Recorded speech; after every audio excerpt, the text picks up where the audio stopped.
राधे राधे दोस्तों, सभी को श्रीज कॉर्नर में स्वागत है। चलिए आज हम महाशिवरात्रि की कथा सुनेंगे। आज हम राजा चित्रभानु की कथा सुनेंगे, जो पिछले जन्म में एक शिकारी था, जिनको अभी भी पिछले जन्म की याद भी है, क्योंकि वो शिवरात्रि का व्रत रखता था और अभी भी रखते हैं।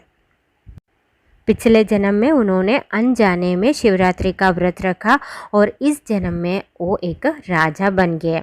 तो उनका कहानी हम अभी सुनेंगे। कहानी विस्तार में। पूर्व काल में चित्रभानु नामक एक शिकारी था। जानवरों की हत्या करके वह अपने परिवार को पालता था।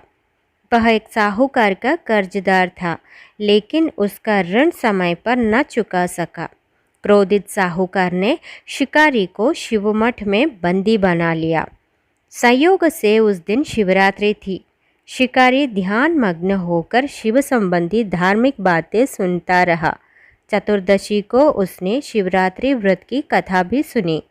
शाम होते ही साहूकार ने उसे अपने पास बुलाया और ऋण चुकाने के विषय में बात की। शिकारी अगले दिन सारा ऋण लौटा देने का वचन देकर बंधन से छूट गया। अपनी दिनचर्या की भांति वह जंगल में शिकार के लिए निकला, लेकिन दिन भर बंदी गृह में रहने के कारण भूख प्यास से व्याकुल था। शिकार खोजता हुआ वह बहुत दूर निकल गया। जब अंधकार हो गया तो उसने विचार किया कि रात जंगल में ही बितानी पड़ेगी। वह एक तालाब के किनारे बेल के पेड़ पर चढ़कर रात बिताने का इंतजाम करने लगे। बिल्व वृक्ष के नीचे शिवलिंग था, जो बिल्व पत्रों से ढका हुआ था। शिकारी को उसका पता ना चला। पड़ाव बनाते समय उसने जो टहनियाँ तोड़ी, वे संयोग से शिवलिंग पर गिरती चली गई।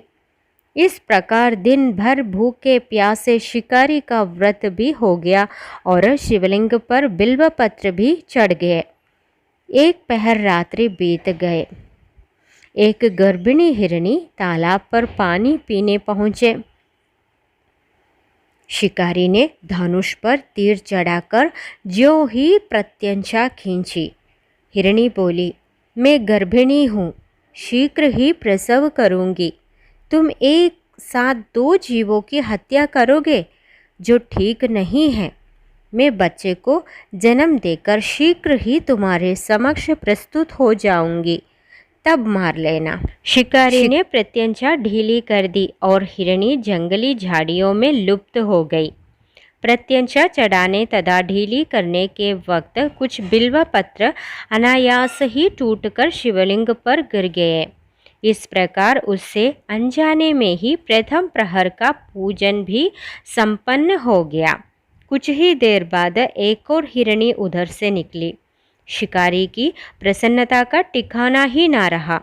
समीप जाने पर उसने धनुष पर बाण चढ़ाया। तब उसे देख हिरणी ने विनम्रतापूर्वक निवेदन किया, हे शिकारी, मैं थोड़ी देर पहले ऋतु से निवृत्त हुई हूँ। कामातुर विरहिणी हूँ। आपने प्रिय की खोज में भटक रही हूँ। मैं अपनी पति से मिलकर शीघ्र ही तुम्हारे पास आ जाऊंगी। शिकारी ने उसे भी जाने दिया। 2 बार शिकार को खोकर उसका माथा ठनका। वह चिंता में पड़ गया। रात्रि का आखिरी पहर बीत रहा था। इस बार भी धनुष से लगकर कुछ बेलपत्र शिवलिंग पर जा गिरे तथा दूसरे प्रहर की पूजन भी संपन्न हो गए। तभी एक अन्य हिरणी अपने बच्चों के साथ उधर से निकली। शिकारी के लिए यह स्वर्ण अवसर था। उसने धनुष पर तीर चढ़ाने में देर नहीं लगाई। वह तीर छोड़ने ही वाला था कि हिरणी बोली, हे शिकारी, मैं इन बच्चों को इनके पिता के हवाले करके लौट आऊंगी। इस समय मुझे मत मारो। शिकारी हंसा और बोला, सामने आए शिकार को छोड़ दूं? मैं ऐसा मूर्ख नहीं। इससे पहले मैं 2 बार अपना शिकार खो चुका हूँ। मेरे बच्चे भूख प्यास से व्यग्र हो रहे होंगे। उत्तर में हिरणी ने फिर कहा, जैसे तुम्हें अपने बच्चों की ममता सता रही है, ठीक वैसे ही मुझे भी। हे शिकारी, मेरा विश्वास करो, मैं इन्हें इनके पिता के पास छोड़कर तुरंत लौटने की प्रतिज्ञा करती हूँ। हिरणी का दुख भरा स्वर सुनकर शिकारी को उस पर दया आ गए। उसने उस मृगी को भी जाने दिया। शिकार के अभाव में तथा भूख प्यास से व्याकुल शिकारी अनजाने में ही बेल वृक्ष पर बैठा बेलपत्र तोड़ तोड़ कर नीचे फेंकता जा रहा था। ऐसे करते हुए देखा कि एक हष्ट-पुष्ट मृग उसी रास्ते पर आया। शिकारी ने सोच लिया, इसका शिकार वह अवश्य करेगा। शिकारी की तनी प्रत्यंशा देखकर मृग विनीत स्वर में बोला, हे शिकारी, यदि तुमने मुझसे पूर्व आने वाले 3 मृगियों तथा छोटे छोटे बच्चों को मार डाला तो मुझे भी मारने में विलंब ना करो, ताकि मुझे उनके वियोग में एक क्षण भी दुख न सहना पड़े। मैं उन हिरणियों का पति हूँ। यदि तुमने उन्हें जीवन दान दिया है तो मुझे भी कुछ क्षण का जीवन देने की कृपा करो। मैं उनसे मिलकर तुम्हारे समक्ष उपस्थित हो जाऊंगा। मृग की बात सुनते ही शिकारी के सामने पूरी रात का घटनाचक्र घूम गया। उसने सारी कथा मृग को सुना दी। तब मृग ने कहा, मेरी तीनों पत्नियां जिस प्रकार प्रतिज्ञाबद्ध होकर गई है, मेरी मृत्यु से अपने धर्म का पालन नहीं कर पाएंगी। अतः जैसे तुमने उन्हें विश्वास पात्र बांधकर छोड़ा, वैसे ही मुझे भी जाने दो। मैं उन सबके साथ तुम्हारे सामने शीघ्र ही उपस्थित होता हूँ। शिकारी ने उसे भी जाने दिया। इस प्रकार प्रातः हो गई। उपवास, रात्रि जागरण तथा शिवलिंग पर बेलपत्र चढ़ने से अनजाने में ही पर शिवरात्रि की पूजा पूर्ण हो गई। पर अनजाने में ही की गई पूजन का परिणाम उसे तत्काल मिला। शिकारी का हिंसक हृदय निर्मल हो गया। उसमें भगवत शक्ति का वास हो गया।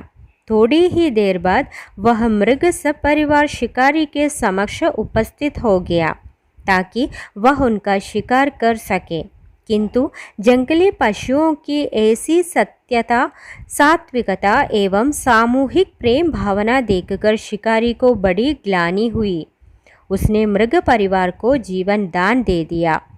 अनजाने में शिवरात्रि के व्रत का पालन करने पर भी शिकारी को मोक्ष की प्राप्ति हुई।